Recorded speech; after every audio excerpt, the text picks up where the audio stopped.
Joriy yilning 7-aprel kuni Prezidentimiz rahbarligida o'tkazilgan videoselektor yig'ilishida sport infratuzilmasini yaxshilash, mahallalarda ommaviy sport tadbirlarini ko'paytirish va yoshlarning bo'sh vaqtlarini mazmunli tashkil etishga alohida e'tibor qaratilgan edi.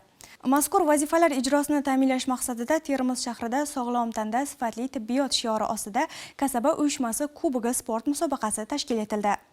Termiz shahrining 20-umumiy o'rta ta'lim maktabidagi sport bazasida o'tkazilgan musobaqaning ochilish marosimida shahardagi barcha tibbiyot xodimlari jam bo'lishdi. Tadbirda ushbu musobaqaning ahamiyati va nizomi ishtirokchilarga tanishtirib o'tildi. Shundan so'ng bellashuvlarga keng o'rin berildi. Sog'lom tanda sifatli tibbiyot shiori ostida Kasaba uyushmasi kubogi sport musobaqasida sportning mini futbol, shaxmat, shashka, stol tennisi va voleybol turlari bo'yicha musobaqalar qizg'in va murosasiz bellashuvlarga boy tarzda bo'lib o'tdi.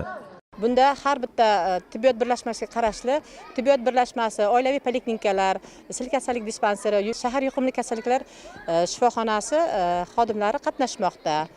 Ushbu musobaqani o'tkazishimizdan maqsad tibbiyot xodimlari o'rtasida aholi o'rtasida sog'lom turmush tarzini targ'ib qilish, aholi o'rtasida jismoniy faollikni rivojlantirishdan iboratdir. Musobaqalar zo'r kayfiyatda o'tmoqda. Nasib bo'lsa har bitta komandaga g'oliblik nasib etsin, hammaga omadlar yor bo'lsin.